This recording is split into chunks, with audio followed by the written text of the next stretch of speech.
Makan receh, menu receh tapi rasa gak recehan.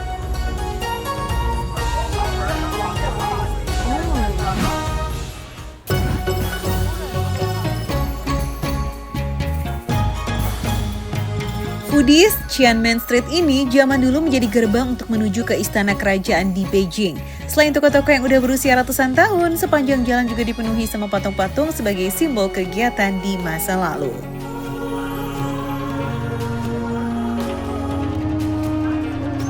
Wah, foodies, ini ada yang beda nih. Patungnya bawa tang bulu yang banyak banget.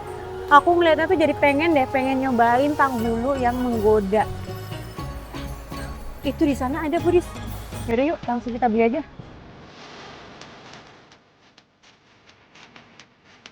Jajanan legend ala Tiongkok ini dulunya cuma bisa dinikmati keluarga kaisar foodies. Sekarang menjadi salah satu daya tarik kuliner di Qianmen nih.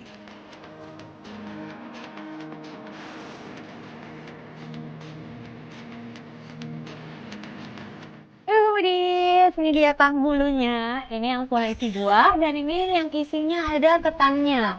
Nah, satu pieces tang bulu ini harganya 20 yuan, foodies. Jadi kalau dua kayak gini 40 yuan. Dan kita bakal coba yang buah dulu nih, yang paling menggoda.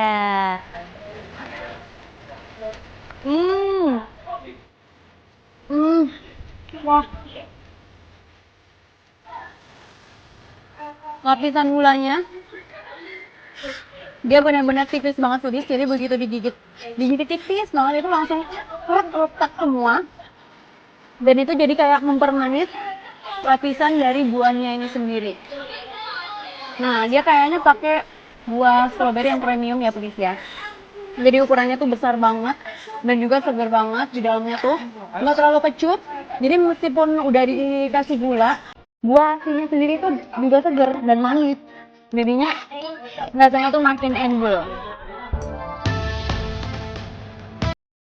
Chris, mau tahu nggak sih kenapa buah berlapis gula ini disebut tang bulu? Tang berarti gula, sementara bulu adalah labu botol.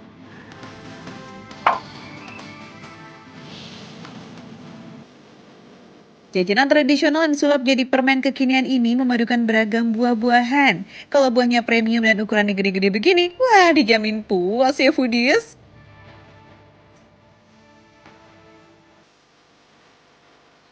Oke, foodies, akhirnya udah kesampaian makan tang bulu. Nah, ini nih yang justru belum pernah aku cobain.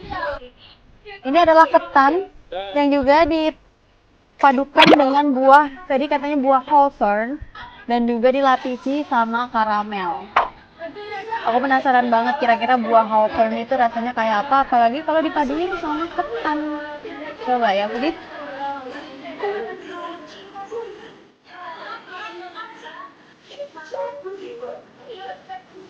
Hmm.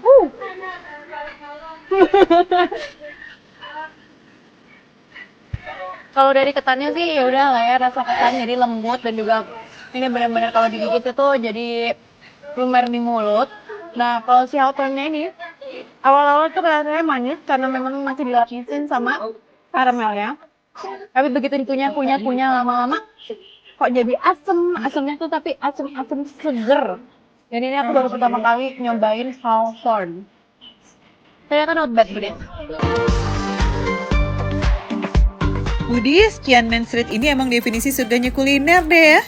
Turis Indonesia juga nggak perlu pusing cari makanan halal di sini. Ada banyak pilihan tempat makan yang memajang logo halal foodies.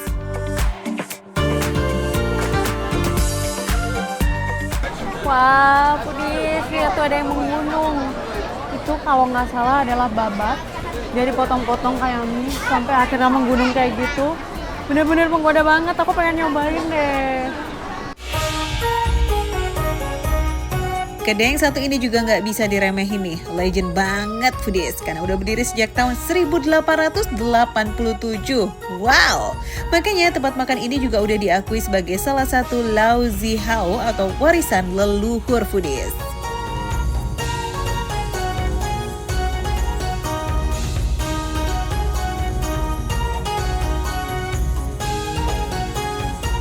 Foodies, ini dia nih, biar balance hidup tuh memang harus kalau ada manis ada juga gurihnya. Ini dia, ini adalah sup babat Jadi dia dipotongnya beneran tipis-tipis kayak mie. Nih, panjang-panjang juga. Dan isiannya tuh full babat semua nih. Nama menu ini Bao Dufen atau mie babat. Eits, tapi jangan ketipu sama namanya ya, karena hidangan ini justru nggak pakai mie sama sekali, Budis.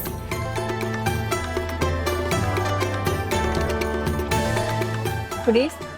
Jadi untuk ukuran babat, ini tuh nggak alot sama sekali, digigit, dikunyah tuh kayak gampang banget halusnya.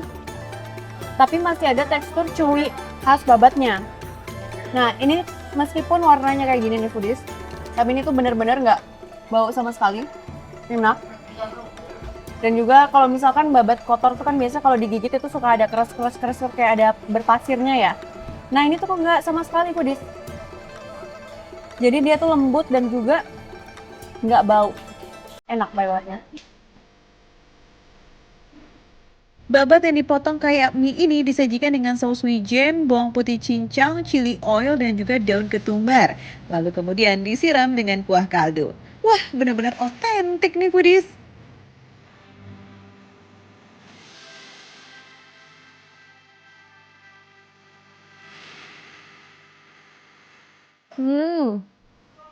Jadi meskipun dia itu pakai saus wijen, cuma rasanya tuh bener-bener kayak saus kacang ya. Saus kacang dikasih kuah bakso. Karena ini tuh udah kecampur sama kaldu-kaldu dari babatnya. Jadi gurih, dapet. Terus juga ada aroma-aroma nutty flavor gitu dari si wijennya. Dan juga bawang putihnya tuh kuat banget tumis. Karena kan tadi juga ditambahin cincangan bawang putih. Itu bikin jadi wangi banget. Saking percaya dirinya, kedai ini punya slogan, kalau nggak otentik atau nggak enak, nggak usah bayar. Wah, wajib masuk ke salah satu wishlist kalian nih, Foodies, kalau kamu ke Beijing ya, oke? Makan receh menu receh, tapi rasa nggak recehan.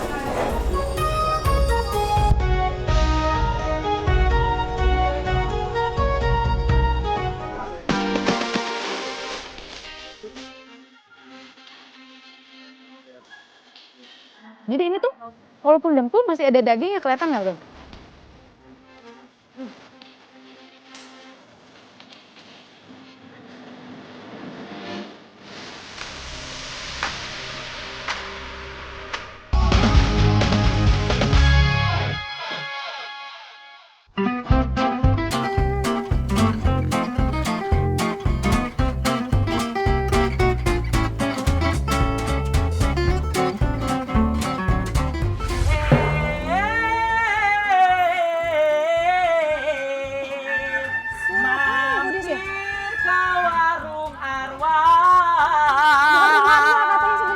Ada jinnya di situ ternyata, Budi.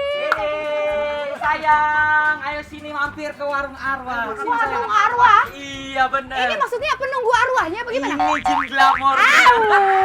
Luar biasa, Budi. Sini murah cuma 6.000 kalau di sini. 6.000, kenapa namanya Betul. arwah? Warung arwah. Oh, Ya, ayo sini, karena sayang. tadi antara ada nanti ada nggak kelihatan. Tiba-tiba ada jinnya keluar. Waduh, penunggunya ini.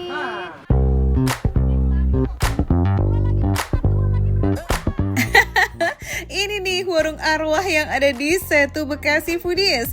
Anyway, sebutan arwah bukan karena ada jin glamor penunggu Setu Bekasi alias warlock sini loh ya, Foodies.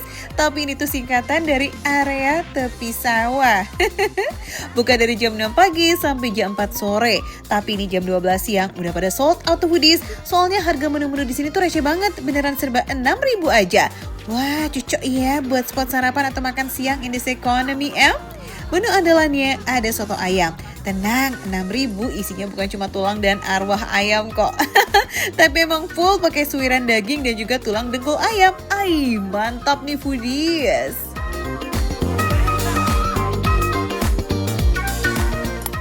Foodies, kalau biasanya kamu sarapan cuma minum kopi atau makan roti, kalah jauh bos. Sebab sarapan kita kali ini nasi ya, kelas berat. Ada tupat sama ada soto. Percaya nggak percaya? Ini harganya cuman berapa, Pak? 6.000. 6.000. Ya ampun, ini dahsyat ya.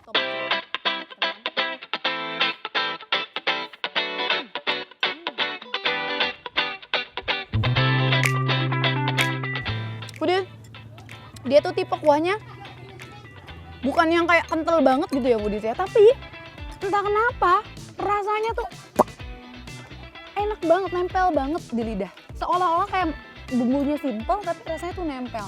Warungnya emang sederhana Foodies, tapi racikannya yang bikin spesial Foodies. Aku pengen cobain ini, dengkul. Udah pernah belum makan dengkul ayam? Yang mudanya. Dagingnya tuh nggak pelit ya Foodies. Jadi ini tuh walaupun dengkul masih ada dagingnya, kelihatan nggak tuh?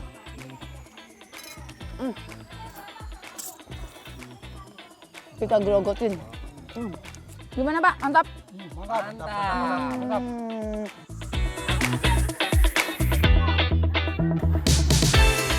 Dengkul ayam menjadi juru kunci nikmatnya kaldu soto yang bercampur rempah kayak merica, kunyit, dan juga lain-lain. Harganya yang murah, cocok nih buat tekan harga jual. Sedangkan suiran ayamnya ini pakai filet ayam yang sekali iris sahabi dapat banyak tuh. Wah, beneran terverifikasi worth it ini mah. Cus, masih ada menu lainnya nih Foodies, seperti cilok, mie ayam, dan ini nih, ketoprak 6.000 juga guys. Seporsi ketoprak udah dapat lontong, tahu, bihun, toge, dan juga saus kacang. Ay, mantep banget nih. Kita lihat nih dari bumbu kacangnya ya Foodies. Wah, ini kental. Kelihatan nggak? Tuh. Dan dia tuh tipe bumbu kacangnya yang bukan digerus halus ya Foodies. Jadi masih ada tekstur gerenjel-gerenjel si kacangnya tuh. Kelihatan nggak?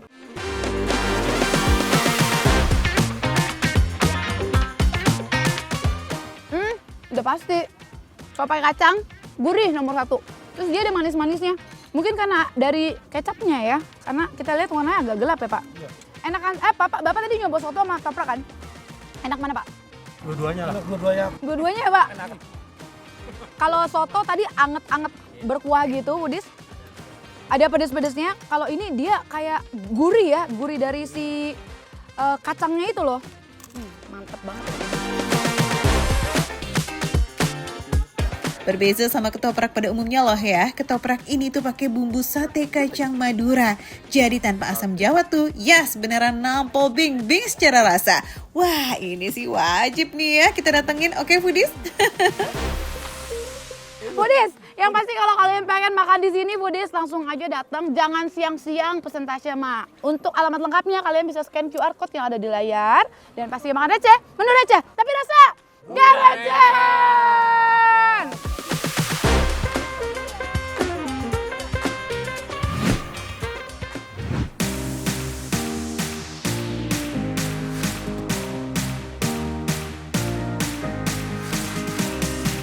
Foodies, ibu-ibu jualan Thai tea ini suka nongol di FYP kamu nggak? Selain jajan, orang-orang tuh suka bikin konten juga loh di kedai Auntie Nit ini. Gak cuma ukuran minuman dan ngasih isiannya yang heboh ya, dandanan Auntie Nit ini juga bikin salfok ya Foodies. Auntie Nit sering dijuluki Blue Teapot Lady karena selalu menyajikan minuman dengan apron biru dengan ekspresi lempeng aja. Cuma mau minum teh yang dingin harus ngantri seperti ini loh Foodies. Emang juara banget Bangkok ya. Ini sih sampai sekarang tuh masih ada ke belakang antriannya ya Foodies ya. Proses bikin Thai tea di Auntie Nit ini tuh gak ribet tapi seru banget loh buat dilihat. Mulai dari teh seduh super pekat yang disaring pakai kain, lanjut dikasih bahan-bahan lainnya. Nah ini nih yang bikin takjub, masukin kental manisnya guys dan juga gulanya. Wah itu kok ya kayak nggak pakai mikir ya. Walaupun sudah berusia 70 tahun, Auntie Nit mengelola kedai ini sendirian Foodies tanpa karyawan. Wah nenek-nenek strong nih judulnya, mantap. Milk tea tuh, Thai milk tea tuh. Ternyata si nenek-nenek itu hebat banget Foodies ya. Kerjanya cuma sendiri, satset-satset. Mulai dari nuangin, ngasih gula, ngasih susu, ambil es batu, itu gercep banget. Oke deh kita kasih oleh-oleh apron makan receh ya Foodies. Siapa tahu jadi berubah nama jadi Lady Makan Receh. Ya, khapun kam. Ya, thank you. langsung ya, karena antrinya banyak, jadi beli aja 2 yang Thai tea.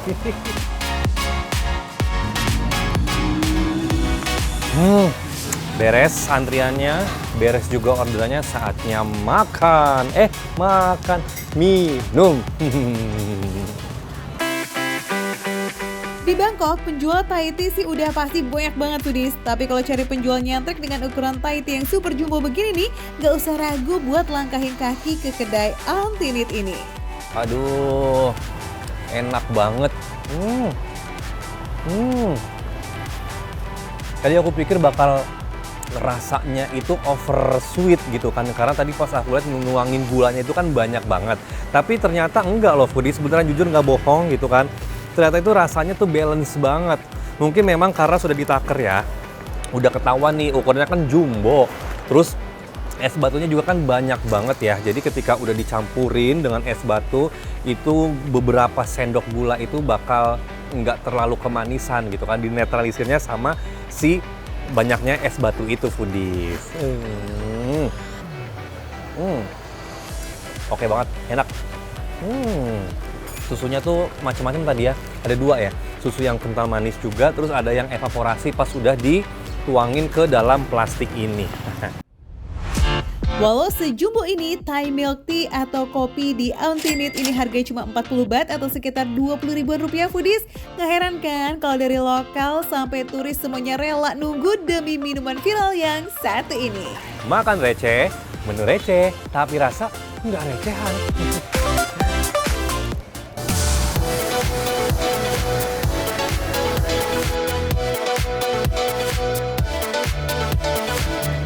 Ciri-ciri seafood itu segar, ketika dimakan dagingnya itu manis daging.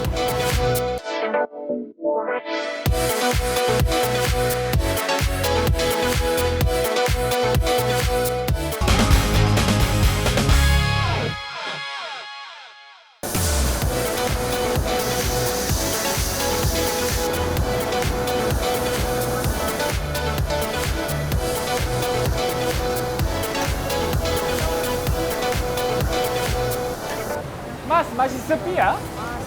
Baru beres-beres. Baru beres-beres. Ya, Tapi kalau katanya emang rame di sini.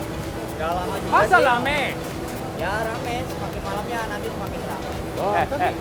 Mas, maafin teman saya ya, Iya, maafin ya. Kenapa marah-marah? Enggak marah-marah, aku emang mau biasa kayak gini. Kamu biasanya kayak gini? Ya, emang bisa gini. Kasihan orang-orang stres nanti. Lagi stres? Enggak ya? Enggak ya? Ya enggak stres. Daging kamu tenang aja, walaupun kalau di sini rame, mereka tuh penyajiannya servisnya cepet banget. Oh, iya. Tahu nggak kenapa? Kenapa? Kamu lihat di situ ada udang-udang yang udah digoreng. Artinya mereka prepare-nya itu udah setengah matang supaya nanti dia tinggal digoreng sebentar aja langsung kasih. Oh gitu ya? No gimmick-gimmick ya foodies, pelayanannya juga emang sesat-set itu. Dijamin perut yang udah mulai ngamuk nih langsung adem begitu lihat makanannya dateng deh. Kamu mau belajar cara makan Korea nggak ya? Gimana caranya? Ambil, pegang, Menarik nih. pegang. Oke. Di sini kasih nasinya. Ini gue dibohongin nggak sih, Pudis? Ya, pegang ini, pegang kayak gini. Kasih nasinya. Nasi kasih kayak gini. Ini beneran nggak sih? Ya beneran. Oh, beneran? Dan ya, bikin nasi goreng, campur-campur, aduk-aduk. Yang sama organ kepiting, Organ kepiting. dan campur-campur sama nasi. Oh. Dan di sini juga emang ada sosnya. Oh iya bener. Gara-gara itu ini rasa banyak orang Korea suka makan kayak gini.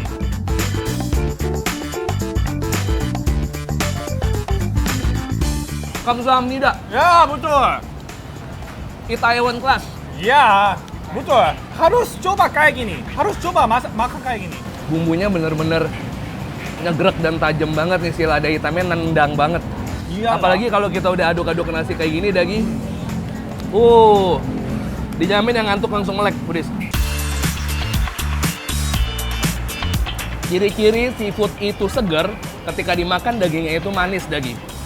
Dan memang kepiting di sini dari hidup langsung dimasak, jadi masih segar banget. Wah, pedas tapi manis juga. Bumbunya benar-benar. Tapi ya kepiting di sini dagingnya benar-benar beda ya. Namanya bener-bener lada hitam, Budis. Jadi ada pedesnya dan ada manisnya, bumbunya bener-bener nendang dan stand out banget dari makanan-makanan yang di sini.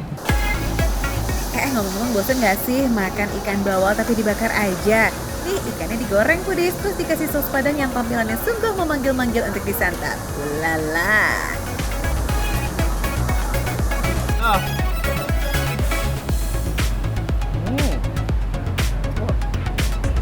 Ini gurihnya. Satu hal yang mulai tangkap dari tempat makan ini Foodies ya, nggak main-main sama bumbu, bener-bener nggak pelit dan medok semuanya, termasuk saus padangnya juga. Pedasnya ini dapat banget. Dan rempahnya juga berasa loh. Aku sibuk makan. Sibuk makan apa sibuk nikmatin bawal goreng yang ketemu sama saus padang andalan di sini nih? Tapi nih ya jujur li Foodies, aroma saus padang itu emang semerbak banget. Berasa gitu loh dominan pedas berpadu dengan gurih dan juga sedikit manisnya walau cuma lewat aroma only. Makan aja. Menu receh. Tapi rasa Enggak receh. Sampai jumpa ya. Ya, aku makan kepitingnya enggak pedes ya. Kepitingnya enggak masa pedes. digitu-gituin banget.